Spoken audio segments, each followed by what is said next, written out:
가운데서도 믿음을 지킬 수 있게 하시고, 하나님 어떠한 상황이 와도 예수 그리스도만 붙잡고 나아갈 수 있게 하시니 감사합니다. 주님, 우리의 마음이, 우리의 그 생각이 주님 오직 예수님과 연결되게 하여 주시고, 하나님 우리의 자아의 생각을, 항상 올라오는 우리의 자아의 생각들을 예수 그리스도께 복종시키는 훈련을 잘 감당할 수 있도록 축복하여 주시옵소서. 주님, 주님의 은혜가 필요합니다. 저희에게 은혜를 더하여 주시어서 아버지 하나님 그 은혜로 능히 이겨나갈 수 있도록 축복하여 주시옵소서. 예수 그리스도 이름으로 기도하였습니다. 아멘. 아멘. 네, 오늘 말씀은 사도행전 16장입니다. 16장 19절에서 40절까지 말씀입니다. 16장 19절에서 40절까지 교독하겠습니다. 여종의 주인들은 자기의 수익이 소망이 끊어진 것을 보고 바울과 실라를 붙잡아 장터로 관리들에게 끌어갔다가 상관들 앞에 데리고 가서 말하되, 이 사람들이 유대인인데 우리 성을 심히 요란하게 하여 로마 사람인 우리가 받지도 못하고 행하지도 못할 풍속을 전한다 하거늘 우리가 일제히 일어나 고발하니 상관들이 옷을 찢어 벗기고 매로 치라 하여 많이 친 후에 옥에 가두고 간수에게 명하여 든든히 지키라 하니, 그가 이러한 명령을 받아 그들을 깊은 옥에 가두고 그 발을 착고에 든든히 채웠더니 한밤중에 바울과 실라가 기도하고 하나님을 찬송하며 죄수들이 듣더라. 이에 갑자기 큰 지진이 나서 옥토가 움직이고 문이 곧 다 열리며 모든 사람의 매인 것이 다 벗어진지라. 간수가 자다가 깨어 옥문들이 열린 것을 보고 죄수들이 도망한 줄 생각하고 칼을 빼어 자결하려 하거늘 바울이 크게 소리질러 이르되, 내 몸을 상하지 말라, 우리가 다 여기 있노라 하니 간수가 등불을 달라고 하며 뛰어들어가 무서워 떨며 바울과 실라 앞에 엎드리고 그들을 데리고 나가 이르되, 선생들이여 내가 어떻게 하여야 구원을 받으리이까 하거늘 이르되, 주 예수를 믿으라, 그리하면 너와 내 집이 구원을 받으리라 하고 주의 말씀을 그 사람과 그 집에 있는 모든 사람에게 전하더라. 그 밤 그 시각에 간수가 그들을 데려다가 그 맞은 자리를 씻어주고 자기와 그 온 가족이 다 세례를 받은 후 그들을 데리고 자기 집에 올라가서 음식을 차려주고 그와 그 온 집안이 하나님을 믿음으로 크게 기뻐하니라. 날이 새매 상관들이 부하를 보내어 이 사람들을 놓으라 하니 간수가 그 말대로 바울에게 말하되, 상관들이 사람을 보내어 너희를 놓으라 하였으니 이제는 나가서 평안히 가라 하거늘 바울이 이르되, 로마 사람인 우리를 죄도 정하지 아니하고 공중 앞에서 때리고 옥에 가두었다가 이제는 가만히 내보내고자 하느냐? 아니라 그들이 친히 와서 우리를 데리고 나가야 하리라 한대. 부하들이 이 말을 상관들에게 보고하니 그들이 로마 사람이라 하는 말을 듣고 두려워하여 와서 권하여 데리고 나가 그 성에서 떠나기를 청하니 두 사람이 옥에서 나와 루디아의 집에 들어가서 형제들을 만나 보고 위로하고 가니라. 아멘. 예, 바울의 이제 사역이 이제 16장부터는 굉장히 본격적으로 나오는 것을 볼 수가 있습니다. 바울은 안디옥에서 그 교회에서 파송한 사도였습니다. 그래서 그는 어디를 가든지 성령께 의지하여서 성령님이 가라고 하시는 그곳에 가고 성령님이 가지 말라고 그러면은 가지 않는, 요한계시록에 보면 어린 양과 함께 동행하는, 어린 양이 가는 그곳에 가고 하는 그 말씀이 나오죠. 근데 그것을 그대로 실천했던 사도였습니다. 그래서 그가 가는 곳마다 놀라운 이적이 나타나고 사역이 일어나는 것을 볼 수가 있습니다. 근데 참 놀라운 것은 바울은 오직 성령님께만 포커스했다는 것이죠. 이것이 가장 놀라운 것입니다. 오늘날 많은 사람들이, 사역자들이 많이 있죠. 하나님께서 그들에게 성령의 은사도 주시고 또 여러 가지 일들을 통하여서 사역을 하는데 대부분의 사람들이 사실은 성령님의 음성을 듣지 못하는 경우가 많습니다. 그래서 자기의 사역을 많이 만들죠. 자기의 자기에게 하나님의 주신 은사를 가지고, 성령님의 은사를 가지고 자기 사역을 만들 경우에는 여러분, 그것은 비극입니다. 그것은 재앙입니다. 왜냐하면은 하나님은 그 사람을 구원하지 않기 때문에 그렇습니다. 그래서 정말 은사가 참 무서운 게 무엇이냐면은, 여러분, 은사를 받으면은 좋을 것 같잖아요. 그죠? 근데 좋지 않습니다. 은사를 받은 것은 그가 구했기 때문에 받은 거긴 하지만은, 사실은 은사는 반드시 책임이 있습니다. 그리고 하나님의 뜻대로 사용하는 것이, 그것이 옳은 것이지, 하나님의 뜻이 아니라 오히려 그 은사를 가지고 어떤 일들을 행하냐면, 하나님의 몸된 교회를 망가뜨릴 수가 있습니다. 그래서 여러분, 자기 뜻대로 자기 생각대로 은사를 사용할 경우에 여러분, 그것은 참으로 무서운 일입니다. 그래서 그것을 바울은 상당히 그것을 경계했고, 그것이 얼마나 두려운지를 너무나 잘 알았어요. 그래서 항상 하나님께 복종한 훈련, 내 자아를 죽이는 훈련, 내 자아를 완전히 예수의 십자가 앞에서 복종시키는 훈련을 했습니다. 날마다 나는 죽노라. 여러분, 우리의 성품이 준비되지 않으면은, 여러분, 우리는 정말 아무것도 아닙니다. 하나님 나라에 들어가는 것은요, 아버지의 뜻대로, 하나님 아버지의 뜻대로 행하는 자가 하나님 나라에 들어가는 거예요. 그렇게 된다면은 우리가 그것을 훈련시키기 위해서 우리가 날마다 사실은 주님 앞에 가야 돼요. 주님 앞에 가서, 주님, 내 뜻대로, 내 생각대로, 내 능력대로, 내게 주신 은사대로 사역하는 것이 아니라 성령님의 뜻대로 사역하겠습니다. 성령님의 뜻대로 행하겠습니다. 여러분, 내가 하나님이 보여주신 게 있다 하더라도 그걸 가지고요, 다시 가지고 와서 하나님의 뜻이 무엇입니까? 하나님의 뜻이 무엇입니까? 그렇게 물어봐야 돼요. 대부분의 경우는 하나님께서 그런 것을 보여주시는 것은 기도하라고. 내가 너에게 기도의 은사를 주셨으니 기도하라. 기도하라. 하나님의 마음을 가지고 기도하라는 뜻이 많습니다. 많은 사람들이 봤다 이거죠. 봤으니까 자기 의의가 드러나야 되잖아요.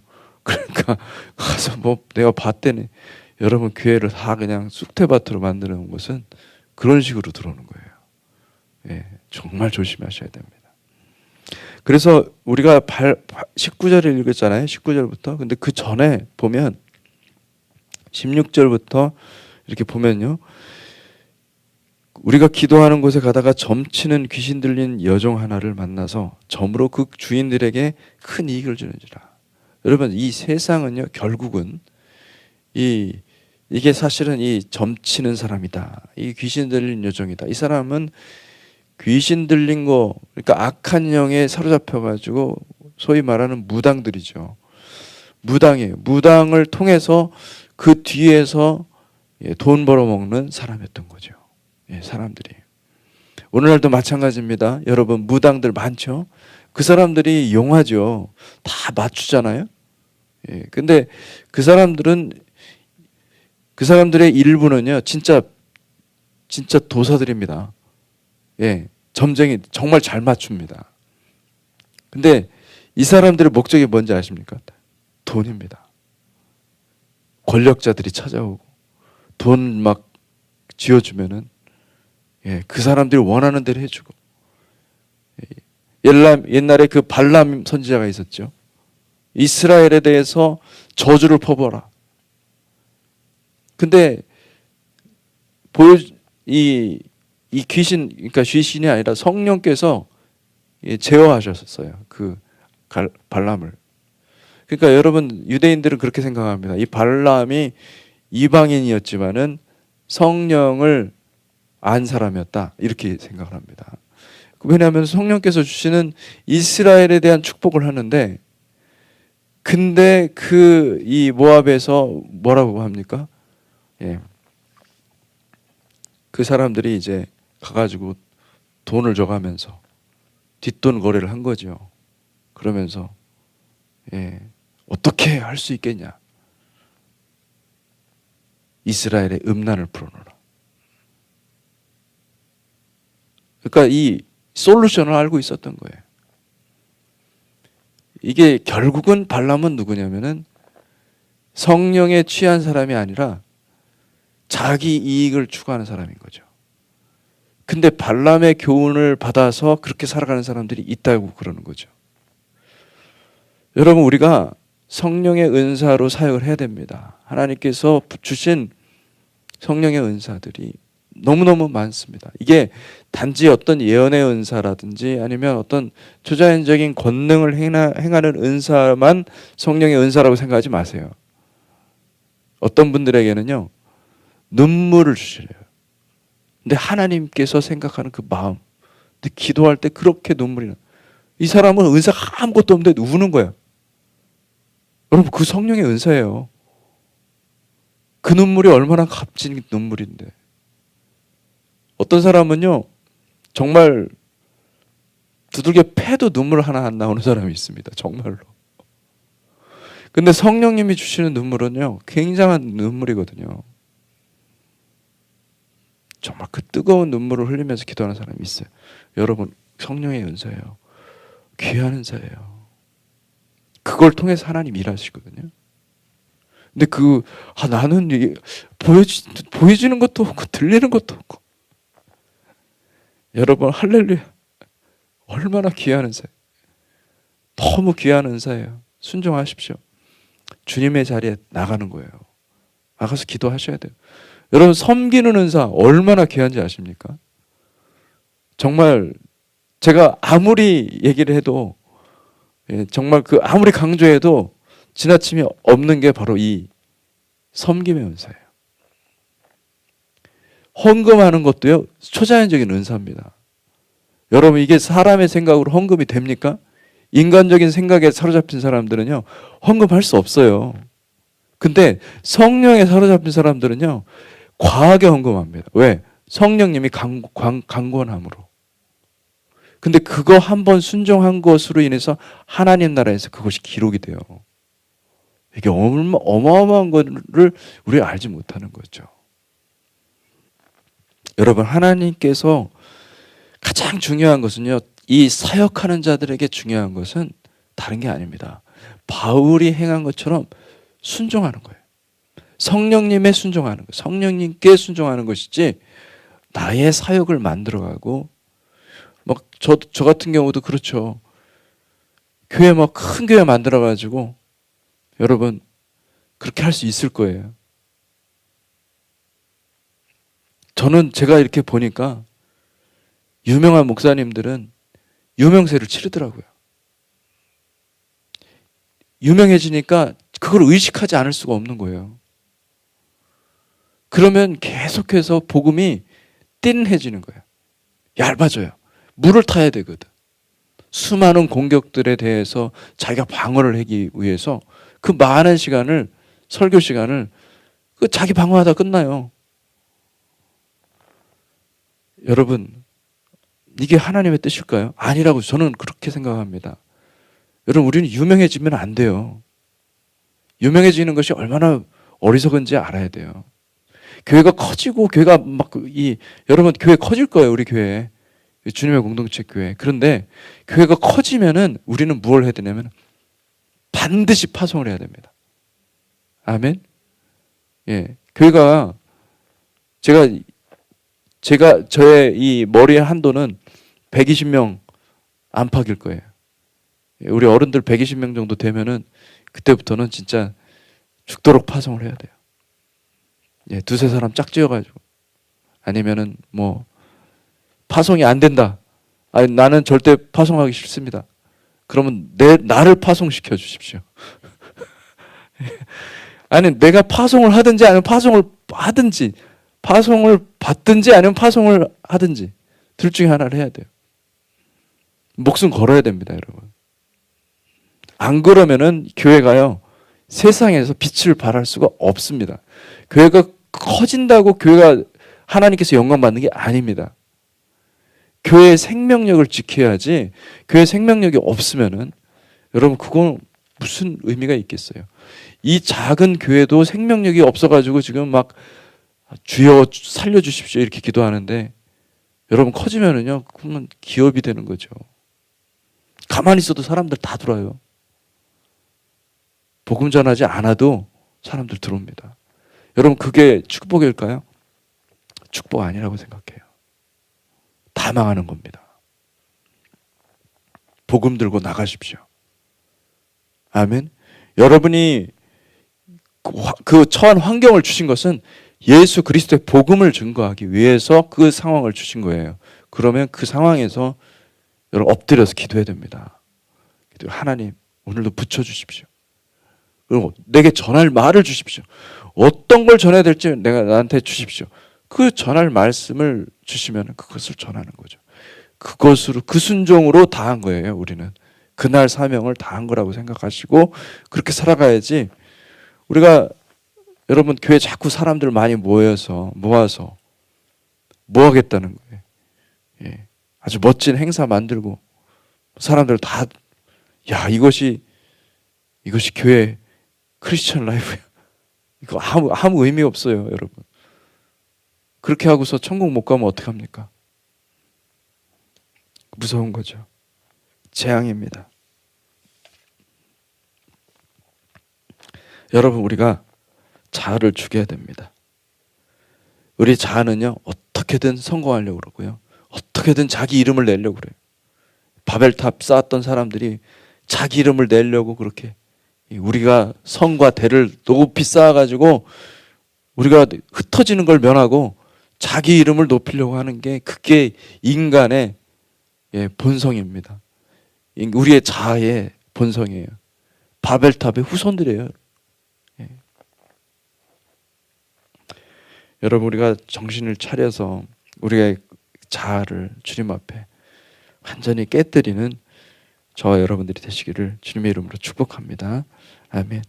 그래서 19절에 보니까 그 여종의 주인들은 자기의 수익의 소망이 끊어진 것을 보았다. 예. 그리고서는 바울과 실라에게 이제 거짓으로 고발을 하는 것입니다.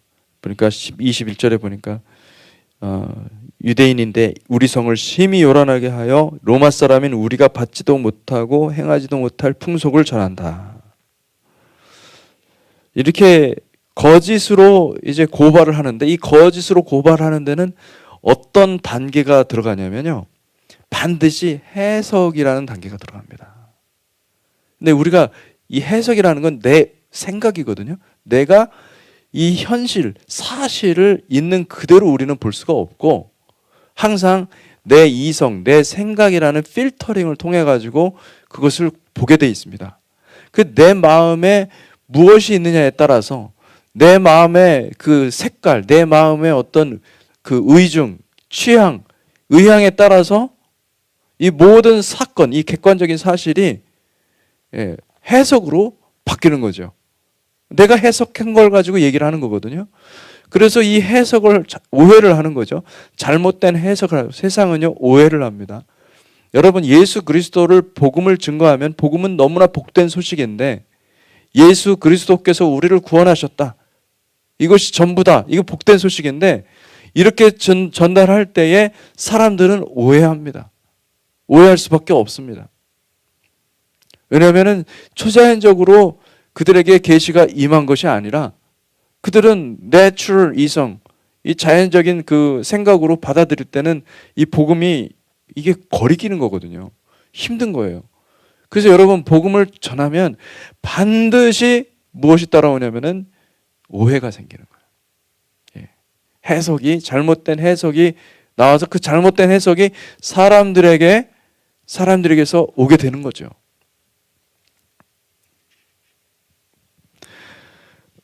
왜 그럴까요?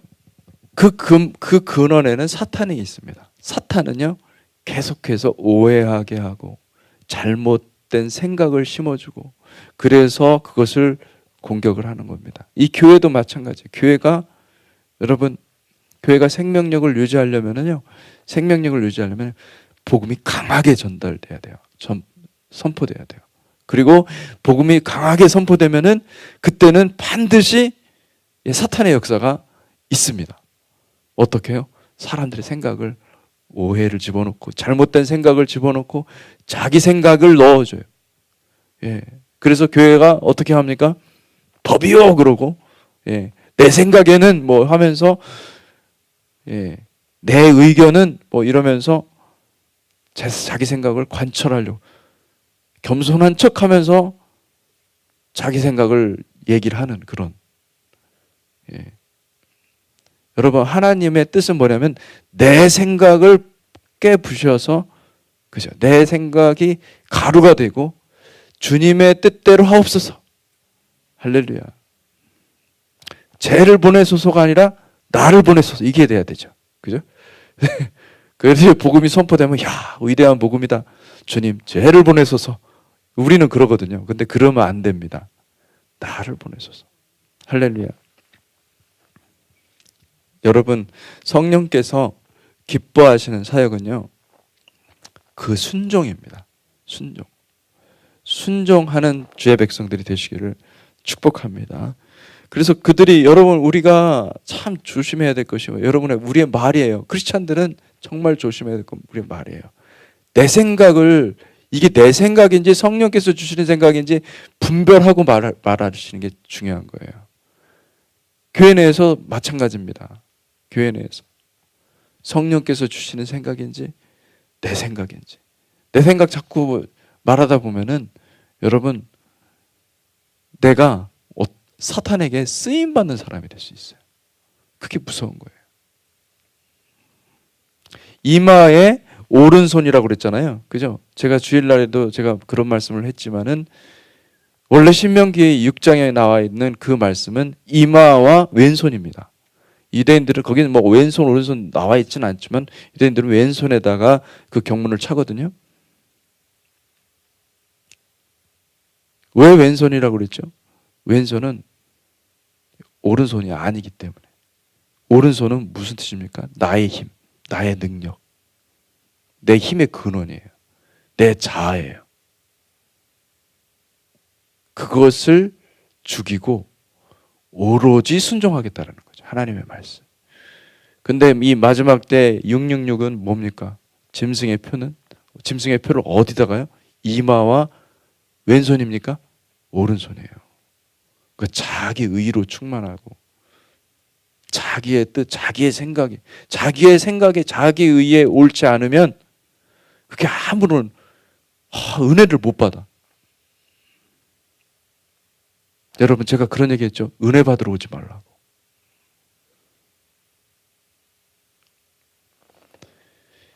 여러분, 은혜 받으려고 하면요, 자기 만족하는, 자기가 생각하기에 은혜 받는 거, 자기가 생각하는데 자기 생각에 옳은 것만 은혜 받게 됩니다. 하나님의 은혜는요, 어떻게 임하냐면은 내 의가 깨져야 임하는 거죠. 내 능력이 아니라 하나님의 능력으로 순종할 힘이 생기는 것이 은혜 받는 거거든요. 그런데 우리가 그렇게 은혜를 받지 않고 내 머릿속에 일단은 감동이 돼야 돼. 근데 내 머리는 누가 지배하고 있느냐면 내 자아가 지배하고 있어. 그러니까 내 생각에 은혜가 돼야 돼요. 내 감정에 은혜가 돼야 돼요. 자기 의에 사로잡히면요, 그런 일들이 일어난다는 거예요. 얼마나 안타까운지 모릅니다. 우리는요, 어쨌든 나를 주님 앞에서 완전히 복종시켜야 됩니다. 이게 자꾸 올라와요. 여러분, 진짜 기도하고 자리에 일어나면서부터 일어나지 않습니까? 내 자아가 일어나지 않습니까? 자아가 얼마나 부지런한지 몰라요. 여러분, 이 자아를 죽여야 됩니다. 자아를 계속해서 십자가 앞에서 매달아야 돼요. 근데 바울이 참 위대한 점은 그 부분이에요. 바울은 이제 물론 사도행전에서 이게 그런 자세한 내용은 나오지 않는데 다른 성경 본문에 보면은 바울의 그 심경이 나와 있어요. 바울이 사역하면서 그 사역의 진수가 담겨 있는데 바울은 달마다 그 훈련을 한 거죠. 여러분, 이 훈련이 필요합니다. 우리에게 정말로 필요한 것은 훈련이 필요한 거예요. 그래서 이 복음을 전하면서 핍박을 당하고 박해를 당하죠. 바울이 그렇게 박해의 길을 걸었습니다. 근데 여러분, 정말 예수 그리스도의 복음을 증거하다 보면 그런 오해와 박해를 많이 받습니다. 근데 그때는 여러분 이렇게 생각하셔야 돼요. 하나님의 상급이다. 아멘. 이거 상급이다. 나는 복음을 전했는데 나한테 돌아오는 것은 뭐예요? 박해예요.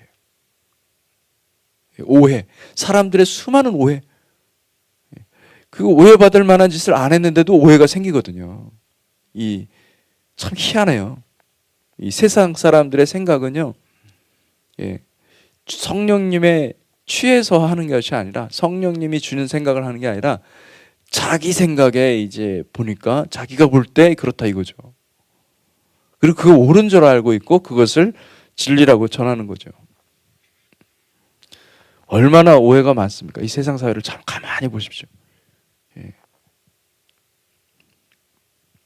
여러분, 깨어 기도하십시오. 세상의 이야기에 흔들리지 마십시오. 얼마나 여러분 세상 그 뉴스를 봐도 얼마나 웃기는 일들이 많습니까? 옛날에 제가 전에도 얘기했지만 캘리포니아에 제가 있을 때 광우병 그거 먹으면은, 소고기 먹으면은 머리가 뭐 녹는 데나 뭐 썩는 데나 뭐 그래가지고 별 희한한 괴담이 오더라. 아니 그거 사람들이 만들어서 얘기를 하면요 사람들이 믿더라고요. 기가 막힌 거예요. 사람들이 믿습니다. 그리고 여러분, 이상한 얘기를 사람들이 잘 믿을까요? 아니면은 평범한 얘기를 사람들이 믿을까요? 이상한 얘기를 잘 믿어요. 기가 막혀요. 누가 뭐 했더라?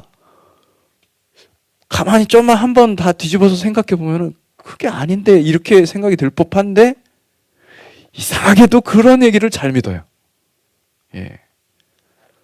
기가 막힌 거죠. 그렇게 사람들은 사탄의 속삭임에 잘 듣습니다.